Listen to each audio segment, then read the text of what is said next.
Okay, good morning, students. So, last class we were discussing about the real-time operating system. What is the functions, right? So, in that you know that the kernel is the main component, or it is called as the heart of the computer system, operating system, right? And with respect to that, what are the main functions of the kernel, right? In real-time system, each task has to be executed in a deterministic timing, that is in a scheduled time it has to be done. So time plays a very important role here, right? So with respect to that, what are the functions of the real time? The first one is task or the process management, process scheduling, process synchronization, exception handling, memory management, interrupt handling, and time management. So these are the very important functions for the real-time kernel. So last class already we have discussed about the process management. So whenever the operating system, the kernel is executing a process is nothing but a program. You have written a program. For that program has to be executed, the operating system kernel has to take care of that. Memory should be allocated, and the input and output devices for running, it should be allocated. Everything, that care is taken by the kernel. But with respect to that process, the kernel has to maintain a management. Management is nothing but what is its each process, it will give one identification number, and also it will determine what is its priority, whether this process should be executed with the highest priority or with the lowest priority, and what is its task, whether it is hard real time or the soft real time. So in the hard real time, the time plays a very important role. In the soft real time, the time is, if it is delayed, nothing is going to happen. So based on that, there are certain parameters it has to set. And also with respect to the memory layout, it has to set the pointers with respect to the data memory, stack memory, and the code memory. That is, when you write a program, when that program has to be executed, it has to allocate the code memory separate, data memory separate, stack memory separate. For that, it has to allocate the pointer. The pointer will always point to the starting address of the memory, right? And also there are other certain parameters it has to set. So this all, it is taken care by the task control block. So this all, it has to be managed, taken care by the kernel. So this is one of the functions of the operating system, right? Then the process scheduling, it is the second most important function. What is a process scheduling, right? So there will not be a single process or the program will be running on a system. Take an example of your desktop. Suppose on the desktop you will be opening Microsoft Word. At the same time you will be opening a Google browser, right? At the same time you will be doing something with the painting, right? So there will be n number of applications will be running, and each application has to be assigned with a particular one task or the one process, right? So assume that you are not only running a single program, if you have opened one more editor and there you started executing, again that program will be running under a one more process is nothing but each program, whenever it is doing a execution, that time the memory layout, everything is given by the operating system. So that in that case, there will be n number of process will be running. So that time there is a scheduler. The kernel, what it has to do, it has to take care of all the process applications that are running on the system, right? So each process has to get the CPU, yes, and also among the memory, every memory layout, everything should be allocated for each process. So what the scheduler will do, it will do the scheduling, means each process it will allocate the CPU. The CPU should be given to all the process. So based on that, the scheduler will take care of everything. So in that case, what it will do, there are certain algorithms are there.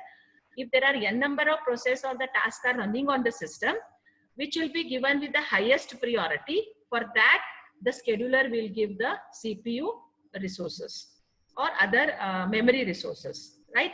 So it is called, this is one of the kernel function, process scheduling. So that also it has to take care of, and also see that the process has to be executed in a fixed amount of the time. So always in the real time operating system, each process has to finish its task within a specific amount of the time. So that is what it is mentioned here. It is a deterministic behavior. That means each task should be completed in a fixed amount of time. Otherwise, something will happen in some of the embedded system, right? So process scheduling plays a very important role, that is in real-time operating system. So where the scheduler will take care of handling this task. Then comes the process synchronization, right? What is this synchronization?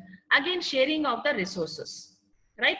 It has to, the kernel has to communicate with all the processes, and it should see that all the processes should run parallelly, and there should be synchronization, and all the resources, whatever the CPU is there, it should be given to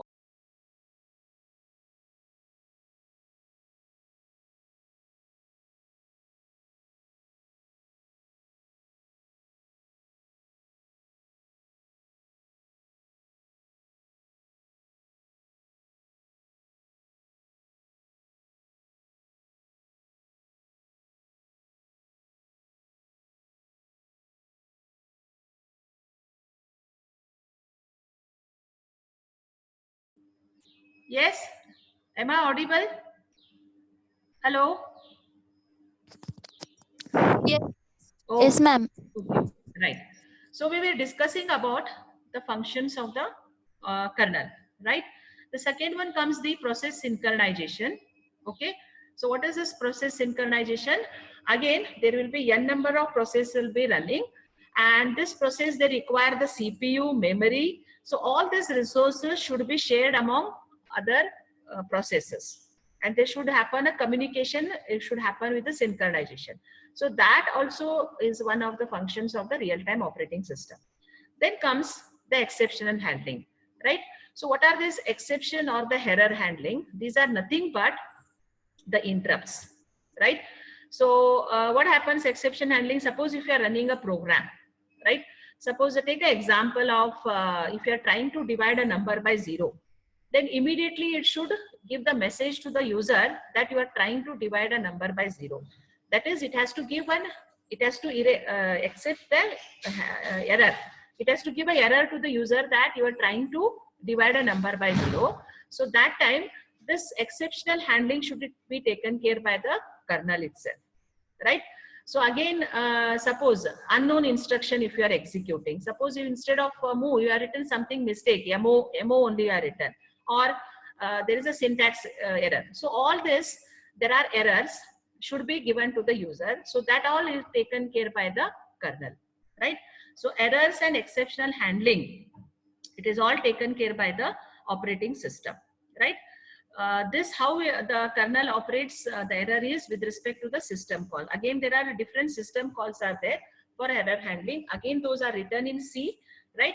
So which is written in C programming, which whenever the error or any memory, insufficient memory when you are executing a program, so those errors should be given to the user. So that time, the what the kernel will do, the kernel will have a certain system calls are there. It will call those system calls, and then those errors or exception handling messages will be displayed on the screen, right? So next we were having the memory management. So this plays a very important role in the, when you are running a program, right? So what happens, the what is the memory management? You already know that when you are executing a program, first the program will be stored on the hard disk, right? So when you start running, when you execute or compile the program, that time that program has to be brought into the RAM, that is a random access memory. Why? Because the process needs a faster execution.